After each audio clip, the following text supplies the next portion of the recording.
بسم الله الرحمن الرحیم. السلام علیک یا حجت الله فی ارضه. گفتم به خرد که چیست راه نجات، در سختی روزگار و هول عرصات.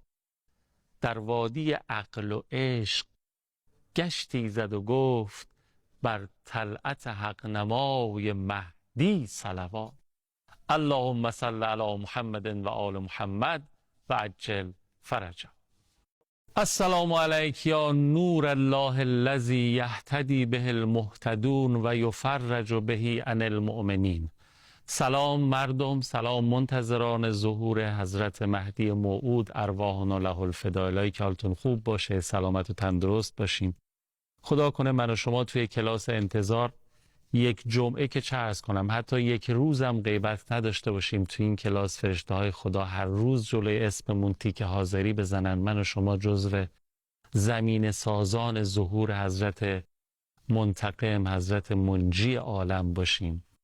و چه سعادتی از این بالاتر و والاتر. یاد گرفتیم تو هفته‌های گذشته از حاج آقای هدایت که شرط این موضوع، شرط تعجیل در فرج امام زمانمون استغاثه و توسل هم هست. این موضوع رو بیشتر تبیین میکنن و استفاده میکنیم. سلام علیکم و رحمت الله. خیلی خوش آمد. سلام خدمت شما آقای قوامی عزیز، خدمت همه بینندگان عزیزم. انشاءالله که این جمعه و هر جمعه یاد امام زمان جزئی از برنامه‌مون باشه، به طول هفتم کشیده بشه انشاءالله. یادم افتاد به یک خاطره ای که مرحوم آیت الله عظما میلانی استاد علامه طباطبایی دارن که ایشون میگن که توصیه میکردن به همه مراجعین خودشون، میگفتن که تمام طول روز 1440 دقیقه است. حالا به این چیزی یادمه 1435 دقیقهش مال خودتون، 5 دقیقه اختصاص بدین به امام زمان. روزی 5 دقیقه یاد حضرت باشید. آروم آروم آتشی به دل انسان میاد. من میخوام توصیه بکنم برادرانه به همه عزیزان خودم، شب که میخوایم بخوابیم این زیارت آل یاسین رو بخونیم. میدونین زیارت آل یاسین تو کتاب احتجاج علامه طبرسی اومده. اونم توقیعی از طرف امام زمان علیه السلام. بسم الله الرحمن الرحیم. لال امرهی تعقلون. اون سر غیبت رو هنوز شما نمیدونید، اما اگر میخواهید اذا اردتم التوجه بنا الی الله فقولوا کما قال الله، اگر میخواهید به ما توجه بکنید و به واسطه توجه به ما به خدا برسید، اون چیزی، اون زیارتی رو بیان بکنید که خدا بیان کرده. توی بین زیارت ها بعضی از زیارت ها از زبان خدا جاری شده. می‌بینیم ما زیارت معصور داریم، یعنی زیارتی که از اهل بیت به ما رسیده، مثل همین زیارت خانم جانمون حضرت معصومه سلام الله علیها که تمام این امامزاده هایی که الان خدمتشون هستیم اینا شعاع اون نور مقدس حضرت معصومه سلام الله علیها هستن. همه به عشق این خانم اینجا حلقه زدن دور این حرم مطهر. حضرت معصومه جان ما زیارت معصور داره از جانب امام رضا علیه السلام. حالا امام زمان یه زیارتی داره از جانب خداوند متعال. فقولوا کما قال الله. اون زیارت چیه؟ سلام علی آل یاسین. السلام علیک یا داعی الله و ربانی آیاته. سلام بر آل یاسین. که حالا بعضیا این قرائت رو در قرآن بیان میکنن که سلام علی آل یاسین. علی کل حال شب به نظر من زیارت از امام زمان رو، زیارت آل یاسین بخونیم. صبحم از خواب بلند بشیم اولین کاری که میکنیم میشه دعای عهد رو بخونیم. خب اللهم وقتی آدم بیدار میشه از خواب سلام معمولا به اطرافیانش. من دیدم همون خیلی ها رو شنیدم، حالا بیدار میشن چشم رو باز میکنن، هنوز چشم بازه تو رخت خواب السلام علیک یا ابا صالح. بعد شروع خدا رحمت بکنه آقای بهجت میفرمودن اگه نصف شب بیدار شدی اول سلام بکن به ملائکه‌ای که تو رو نصف شب بیدارت کردن. اینا زحمت کشیدن تو بیدارت کردن، اولش یه سلام بده، عرض ادب بکن. حالا ما بخوایم ادب بکنیم بگیم اول سلام بدیم به اون کسی که ما رو از مرگ نجات داد. شما میدونین دیگه الحمدلله الذی احیانی بعد ما اماتنی. دعای اول بیداری اینه، این خدای منو زنده کردی بعد از اینکه به واسطه خواب یه جور روح من پیش تو اومد حالا این روح برگشت، به برکت امام زمان برگشت. آره اصلا توجه شد. آره سلام، صبح که خواب بیدار میشیم سلام به کسی بدیم که اگه اون نبود اصلا ما نبودیم. عالم مستر به ایشونه، اصلا روزی ما دست ایشونه و بعد بود ما بسته به بود ایشونه. زمین اهالی خودش رو میبلعید اگه حجت خدا نبود. باب الاضطرار الی الحجه. اینقدر به قول چیزی نداره که ما صبح بلند میشیم یه سلام به ایشون میده، حداقل کاریه که به نظر میاد. دعای عهد دیگه حالا دعای عهد خوندن و شبم زیارت رسول که اللهم انحال بینی و بینه الموت الذی جعلته علی عبادک حتما مقضیا فاخرجنی من قبری معتذرا کفنی شاهرا سیف. خدای من طاقت ندارم مرگ بین من و معشوقم فاصله بندازه، یه کاری بکن من از قبر بیرون بیار، فرصت دیگه نکنم برم لباس بپوشم و این حرفا، با همون کفن شمشیر به دست برم از این آقا حمایت بکنم. خیلی عاشقانه گفتش که دل گفت وصالش به دعا باز توان یافت. عمری است که عمرم همه در کار دعا رفت. شما فرمودین که شرط رسیدن به فرج امام زمان دعاست، توسل، استغاثه است.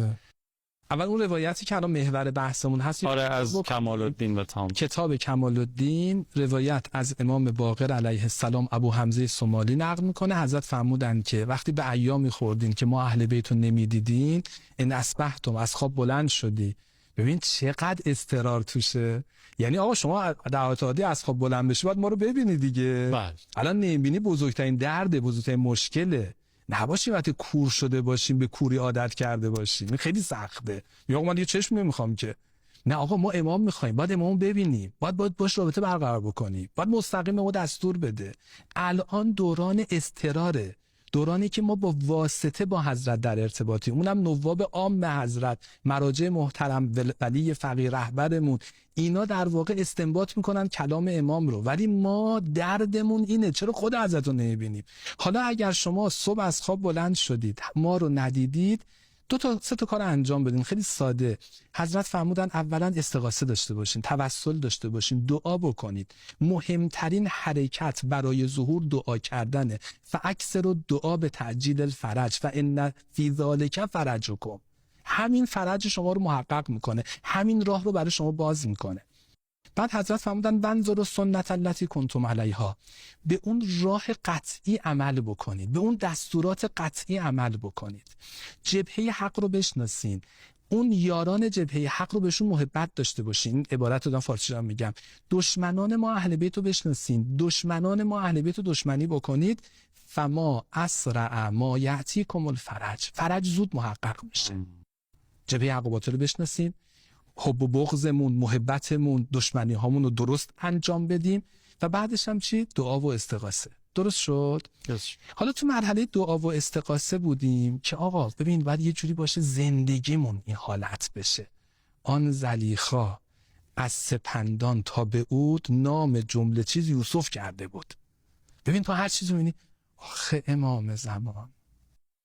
تو روایت داره که یوسف وقت انداختن تو چاه، یوسف از ته چاه فریاد زد، گفت داداشا میرید غذا میخورید یاد گرسنگی من باشید، داداشا تشنتون میشه آب میخورید یاد تشنگی من باشید، دور هم جمع میشید داریم با هم بازی میکنید و قربت من اینجا باشید. خدا رحمت بکنه. آقای بهجت میفرمودن امروز مظلوم ترین بنده خدا امام زمان در چاه غیبته. درست شد؟ یه فرمایش امیرالمومنین دارن، یه 4 تا واژه به کار میبرن درباره امام زمان ما، حضرت مهدی. پریدون، وحید، شریدون. خیلی عبارت فرید و وحید و شرید. بله. بابت هر یه دونش باید چند جلسه فقط آدم گریه کنه. اون موقعی که حضرت یوسف مثلا تو اون شرایط بود، تو بیابونا گم شده و اینا، شاید مثلا احساس میکنه این، ولی امام زمان یعنی تو اوج همه این ماجرا هست. یعنی طرد شده، تنهای، آواره، بیابانگرد.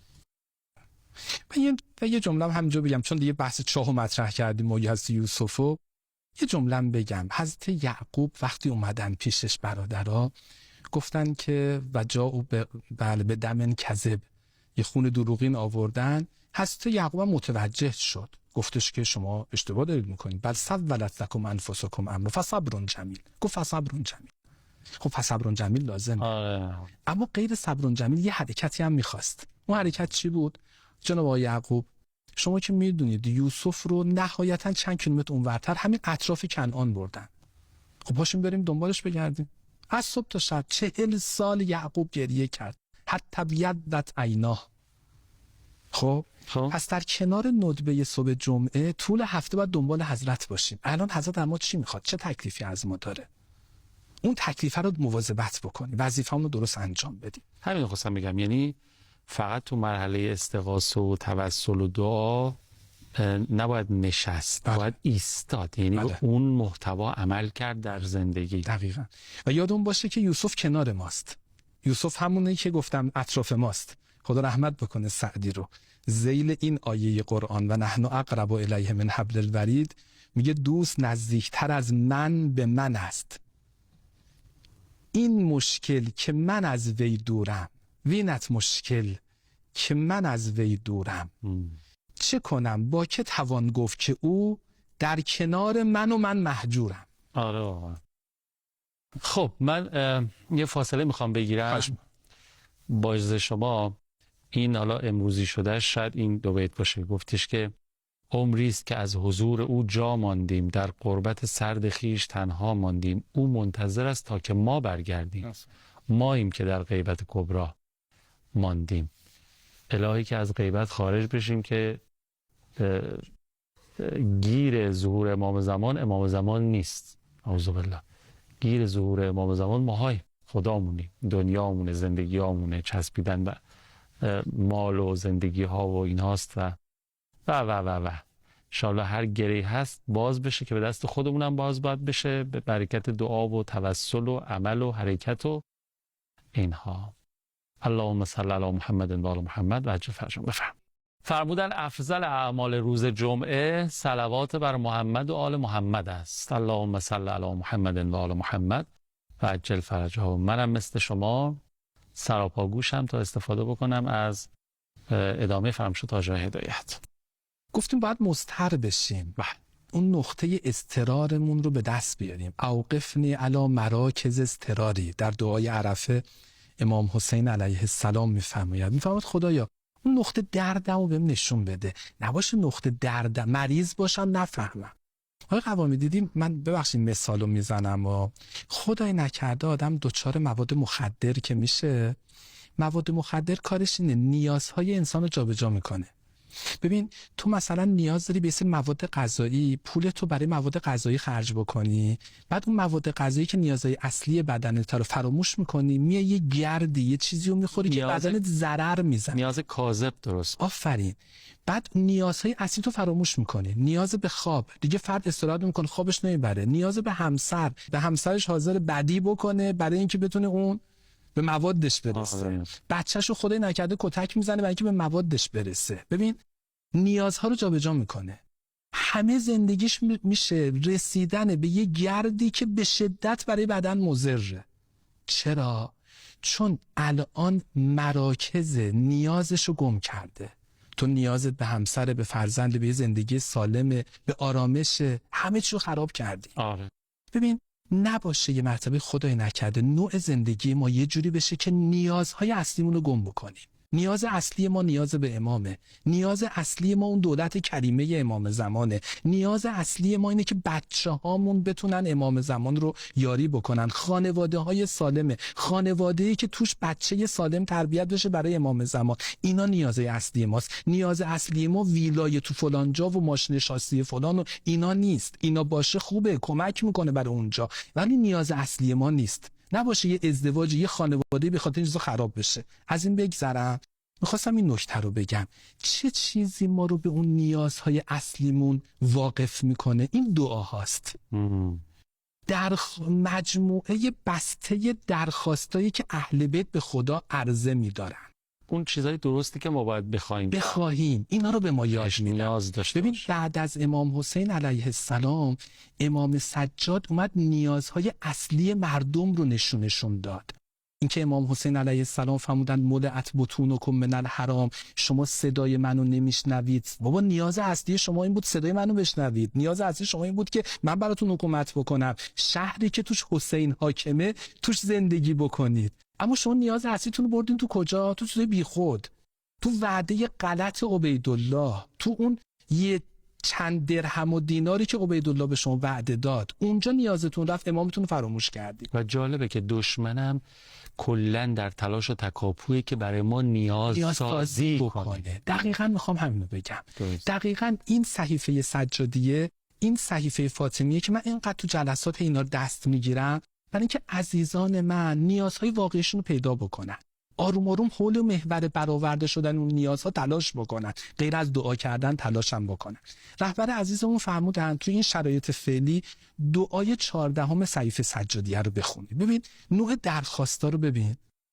یا من لا یخفی علیه انباء المتظلمین، ای کسی که اون فضای مظلومین عالم از تو پنهان نیست، تو داری میبینی که چه ظلم‌هایی داره تو عالم میشه. ببین نیاز اساسی چیه؟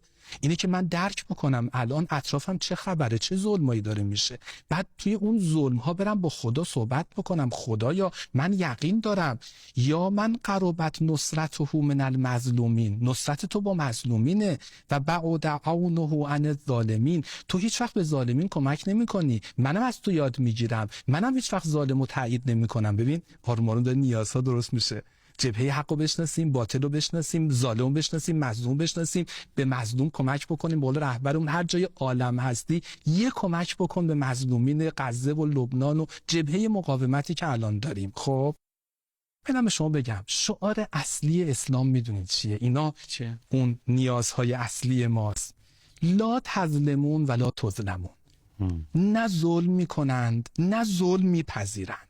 خیلی مهمه. سکوت ما نسبت به ظالمین ظالم رو تربیت میکنه که بیشتر ظلم بکنه. اگر ما اینجوری تربیت میشدیم، خدا رحمت بکنه امام اول انقلاب این جملات رو فرمودن نه زیر بار ظلم میرویم، نه با ظالم آشتی میکنیم، نه با ظالم کنار میاییم، نه خودمان ظلم میکنیم. ما مواظبت میکنیم که همیشه تو مسیر حق حرکت بکنیم، با ظالم هم کنار نیاییم، به مظلومین هم کمک بکنیم، از همه مظلومین هم حمایت بکنیم. این شعار اسلامه.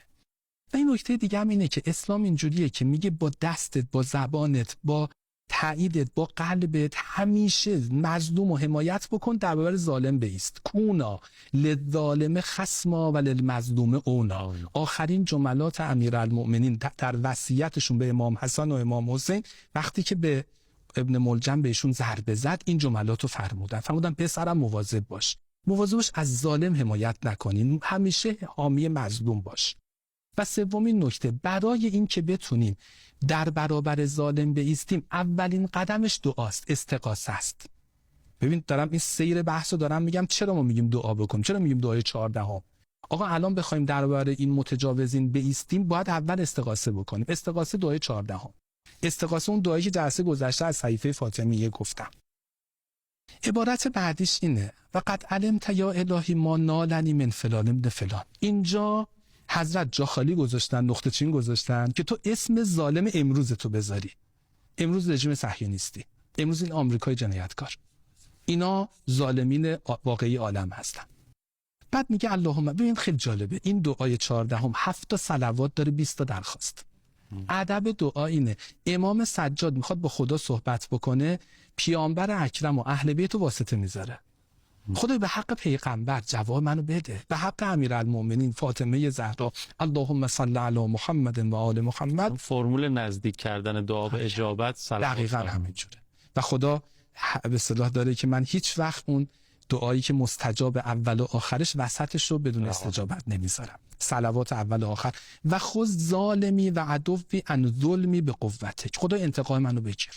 ببین دقیقاً نیازهای اصلی الان واقعا نیاز ما اینه که در برابر این ظلمی که داره به مظلومین عالم میشه انتقام بگیریم. میگه خدای انتقام منو بگیر، نباشه اینا بدون انتقام باشه. بعد خیلی جالب تو عبارتهای آخرش میگه خدایا اگه یه مرتبه صلاح دونستی تو این دنیا انتقام نگیری، عوضش تو اون دنیا یه انتقام محکم بگیر، بعد ثواب صبر در برابر این همه مصیبت رو تو قلب ما به ما نشون بده تا بتونیم در برابر این مصیبت ها صبر بکنیم، استقامت بکنیم، از کوره در نریم، یه مرتبه خدای نکرده از مسیر حق خارج نشیم، کم نیاریم.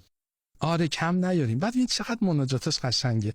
اللهم صل علی محمد و آل محمد ولا تسوق له ظلمی. خدا بهشون اجازه نده اینقدر ظلم بکنن. قدرت دست خودته. ببین درد دل دیگه. خدا نفس دست خودته، حیات دست خودته، اصلا بهشون اجازه نده ظلم بکنن. بعد خیلی جالبه میگه که خدایا ببین تو رو خدا ببین از نعمتای تو دارن استفاده میکنن. تو اینجا میگه از نعمتای تو دارن استفاده میکنن، بر علیه تو دارن قیام میکنن. خدا جلوشون رو بگیر. من شکایت دارم، به تو شکایت دارم نه به مردم. خود اینجا حضرت میفهمد که اللهم لا اشکو الی احد سواک. خدا ببین من در دلم کسی غیر از تو نمیگم. خدا قرقر نمیکنم. خدایا جو ناامیدی را نمیندازم، ولی به تو شکایت میکنم. خدایا اینا نعمتای تو دارن استفاده دارن میکنن. وقرن شکایتی به تغییر. خدایا من الان اومدم پیش قاضی دارم شکایت میکنم، یه عکس العملی هم نشون بدی یا تغییری هم ایجاد بشه. فردا صبح از خواب بلند بشم جبهه مقاومت پیروز بشه، ریشه یه ظالمین کنده بشه. خیلی قشنگه. خدایا من میبینم این سگ هار داره هاری میکنه، میبینم این سگ هار به کوچیک و بزرگ رحم نمیکنه، بیمارستان رو میزنه. خدایا یه درخواست ازت دارم، نباشه من خودم یه مرتبه شبیه اینا بشم. و ضمنی منم حفظ بکن من مثل افعالهی. نباشه ما یه مرتبه خلاصی اسرائیل کوچولو من خودم بشم. نباشه حتی منم ظلم بکنم، به زن بچم ظلم بکنم. خدایا من زمانی میتونم درباره ظالم محکم بایستم که خودم کاملا با ظلم عملا مخالفت بکنم، خودم ظلم نکنم. به قول آقا ما زمانی از سیمخاردارها عبور میکنیم که از سیمخارده نفسمون عبور بکنیم. نفس کیف میکنه که ظلم بکنه، جلوشو بگیریم، صبر بکنیم در برابر طاعت خدا و در برابر معصیت. خیلی خوب. الهی آمین. انشالله که خدا توفیق بده در این مسیر نورانی که اهل بیت برای ما ترسیم کردن و شما به این زیبایی داریم تبیین میکنیم بتونیم قدم برداریم. من واقعا اعتقادم و باور قلبی ما جای اینه که بلای جانسوز عصر ما غیبت نیست، غفلته. واقعا امام دست نیافتنی نیست، دستای ما بسته است. امام در پس پرده غیبت نیست، پرده به چشمای ماست. ما باید بجنبیم. تو خود حجابی حافظ، حجاب خودی حافظ از میان برخیز. آره واقعا همینطوره. و ما اگر مبنای حرکتمون قرآن کریم و کلمات معصومین باشه و بهش عمل بکنیم، انقدر نباید دیگه تو میکشید و بکشید. انشالله به عمق این اضطرار دست پیدا بکنیم و واقف بشیم و براش حرکت بکنیم و تلاش بکنیم. اجر شما با حضرت مهدی انشالله. زنده باشید. خیلی ممنونم که تا پایان برنامه خودتون رو تماشا کردید. با کوتاه‌ترین دعا برای بلندترین آرزو برنامه رو تمام میکنیم. اللهم عجل ولیک الفرج. اللهم آمین. یا حق. خداحافظ.